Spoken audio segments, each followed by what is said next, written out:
Fala galera, tudo bem? O assunto de hoje por aqui é janela de transferências, mas de uma forma um pouco diferente, porque eu não costumo falar tanto sobre janela de transferências do Brasil, mas essa transferência tinha que ser assunto aqui no canal. Então vamos falar sobre o Honda no Botafogo, que é algo alternativo, não dá para falar inesperado, porque já era algo que estava sendo falado nos últimos dias. Se você não se inscreveu aqui no canal, clica aqui embaixo, se inscreva, ativa o sininho, deixa o seu comentário, quero muito saber o que vocês estão achando dessa contratação, da repercussão, do que é essa aposta, então quero ver aí o comentário da galera, o que você espera do Honda no Botafogo. E claro, deixa o seu joinha aí, a curtida no vídeo também, que é sempre importante para o canal. Antes até eu falei que eu não costumo falar tanto sobre transferências brasileiras aqui, mas eu fiz um vídeo há poucas semanas sobre algumas das contratações mais interessantes, no meu modo de ver naquela altura, para o Brasil em 2020. Eu vou deixar o link aqui embaixo na descrição e aí você pode conferir por lá se te interessar. Por que o Honda no Botafogo chama atenção? É legal de falar sobre. Acho que tem tantos pontos diferentes aí, né?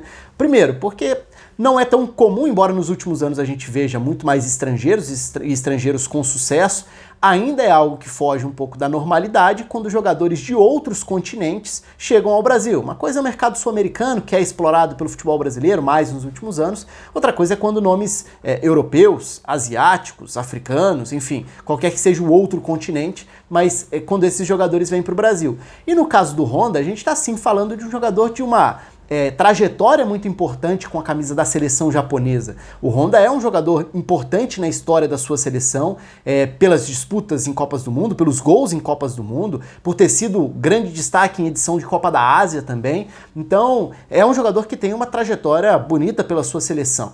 Agora, e o que esperar dele? De que forma ele vai jogar? Aí já é uma outra questão, porque a gente cai na trajetória da carreira dele por clubes. E aí acho que tem duas formas diferentes para olhar.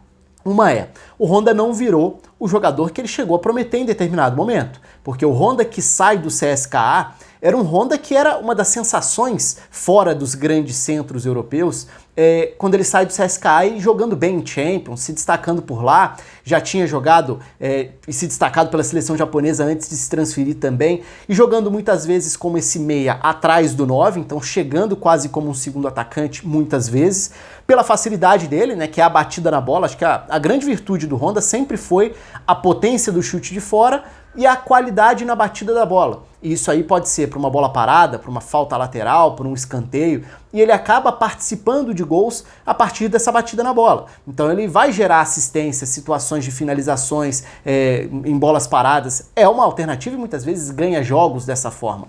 Só que no Milan ele não conseguiu dar esse salto, ele não convenceu, ele não chegou ao nível esperado. É bom lembrar que ao longo do tempo ele também teve diferentes funções e faixas do campo que ele ocupou, porque o Honda chegou a jogar até como 9, na própria seleção japonesa ele teve momentos em que ele foi o jogador mais adiantado, numa época de um outro porte físico dele também, até como uma válvula de escape para contra-ataques, para virar esse jogador acionado mais à frente e poder receber a bola mais próximo de uma situação de definição, já que o chute, a batida na bola era a grande virtude.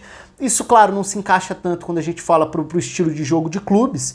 No Milan, ele chega a jogar como meia central, como meia aberto, que é outra função que ele passa a fazer depois, né? Jogar aberto pela direita permite que ele traga para dentro para bater, e aí, de novo, a potência do chute pode ficar em evidência, mas ele não conseguiu um bom desempenho no Milan. Ele é tratado como um jogador que fracassou na passagem pelo Milan, e depois ele começa uma espécie de tour pelo mundo, porque ele passa a jogar em diferentes lugares, né?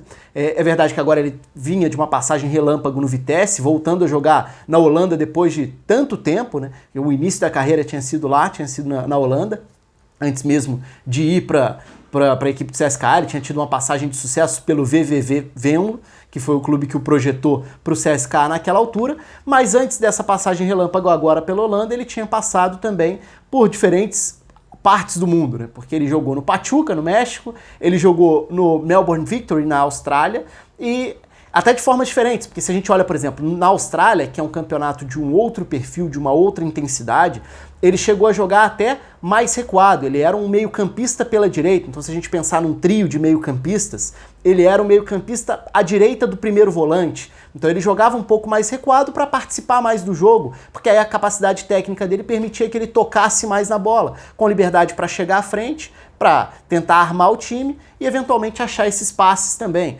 No Pachuca ele chegou a ter um momento ali de maior destaque, justamente por essa característica que eu citei antes, então a qualidade por um passe numa enfiada de bola, um chute de fora, uma bola parada, e são alguns dos elementos que eu imagino que ele possa acrescentar ao Botafogo. E aí a gente cai na repercussão relativa ao Botafogo em si.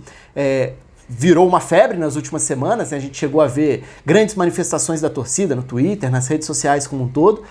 Acho, aí particularmente, não sei se a repercussão é exagerada, talvez a empolgação seja exagerada. Exagerada porque não se trata exatamente de um grande craque mundial. É um jogador de uma boa trajetória na seleção, como eu citei, que teve alguns bons momentos na carreira na Europa, mas quando chegou ao seu ponto máximo, né, o degrau mais alto que ele subiu em termos de oportunidade, ele acabou não correspondendo, e ele nunca foi exatamente um dos melhores meias do mundo, um jogador de destaque. É completamente diferente, por exemplo, do Seedorf quando chegou ao Botafogo. A gente estava falando de um cara que marcou uma geração, de um grandíssimo meia, então é importante fazer essa diferenciação, né? Agora, tem um outro aspecto aí também. Eu falei, se existe uma empolgação, um exagero talvez na empolgação, esse exagero também, ele se justifica, ou ele é fácil de ser compreendido quando a gente olha para a situação do clube. E aí, falando de situação do clube, de duas formas diferentes também. Situação financeira, econômica, que é uma situação preocupante, problemática e que te impede de olhar para o mercado com mais ambição também, com maior poder de ir às compras. E também a carência, uma coisa está relacionada à outra, a carência do próprio elenco. Então o elenco do Botafogo é um elenco extremamente frágil, de poucas ambições para 2020. É um elenco que tem muitas limitações. E aí a partir do momento que você tem a possibilidade de colocar ali um cara que vai ser essa referência, essa esperança, é fácil entender o motivo também da empolgação ou do gosto do torcedor em ver um jogador chegando. O que eu acho muito curioso disso tudo é que foge até um pouco o fato da torcida do Botafogo, mas do futebol brasileiro abraçar essa ideia de ter o Honda por aqui. Eu acho legal porque até foge e contraria um pouco algo que eu costumo bater muito na tecla, que é como o brasileiro em geral desrespeita o futebol de certas partes do mundo e em geral diminui o futebol asiático. E eu costumo falar bastante sobre o futebol asiático aqui, principalmente no Twitter, até mais do que aqui no canal. E em geral muitos brasileiros olham e torcem o nariz e olham um pouco torto e falam, mas é um jogador asiático, ou japonês vai fazer o que aqui, ou chinês, ou qualquer que seja a nacionalidade, não é nada específico contra uma nacionalidade ou outra, mas eu acho que muitas vezes existe esse preconceito também, e talvez jogadores que tenham sido mais interessantes até, de potencial legal de acompanhar, de características legais, nos últimos anos tenham sido até muito desprezados por esse preconceito geográfico, mas é curioso que o Honda conseguiu romper isso, quando a gente olha para o olhar do brasileiro e fala do olhar do brasileiro. O Honda é um jogador respeitado, e não são muitos os jogadores asiáticos que têm esse respeito do público brasileiro como um todo. E é curioso, e aí eu até deixo aqui para vocês a pergunta, porque eu tenho muito essa curiosidade de tentar entender de onde veio esse respeito. Será que veio pelo fato de ter vestido a camisa do Milan? Pelo fato de ter tido alguns brilhos em Copa do Mundo, que para muita gente é a forma de descobrir jogadores, de ver jogadores de outros países que geralmente você acaba não acompanhando tanto, e aí às vezes ele como a estrela da seleção chamou a atenção e ganhou esse respeito. Então eu realmente tenho essa curiosidade, gostaria de saber aí de vocês, de que forma vocês conheceram, passaram a acompanhar, passaram a apreciar o futebol do Honda para que ele tenha esse respeito que, como eu disse, isso não é negativo não, eu acho muito legal que tenha, acho até desproporcional em relação à média que costuma existir, porque o Honda, como eu disse, fez história na seleção japonesa, mas não é que tenha tido uma carreira regular em alto nível. Se a gente olha para a segunda metade dessa última década, a carreira do Honda esteve longe disso, né? Ele saiu dos grandes centros, ele saiu de uma exposição maior, talvez tenha aí um fator também, visibilidade gerada, eu citei o Milan, visibilidade gerada por jogos, e aí você fala de videogames, de jogos de futebol, e aí um jogador que naturalmente vai para o Milan ganha uma projeção maior também, passa a ser visto por mais gente, e eu não estou falando de nenhum desses fatores com menosprezo não, pelo contrário, porque eu reconheço todos eles como fatores importantes na forma do público mundial hoje consumir futebol, porque todos esses fatores, eles estão interligados de certa forma, e não tem uma forma certa ou errada de acompanhar o futebol, de ver mais ou menos, vai do gosto, do tempo, do interesse de cada um, mas é realmente um tópico que desperta um interesse muito grande para mim, por gostar muito de acompanhar o futebol asiático de seleções e por achar que a carreira do Honda não chegou ao nível que poderia se a gente olhar para o que era lá atrás no CSKA. Mas enfim, são vários tópicos separados, então acho que é importante separar cada uma dessas partes do que eu falei, mas o fato é que o Honda chega ao futebol brasileiro e chega como uma atração para o Botafogo. Vamos ver se vai conseguir render, vamos ver se vai ter uma longevidade por aqui também, né? Até contrariando um pouco do que tinha sido essa passagem relâmpago dele pela Holanda. Enfim, conta aí com os comentários de vocês, quero mesmo saber o que vocês acham disso, curtam, se inscrevam, um abraço e até a próxima.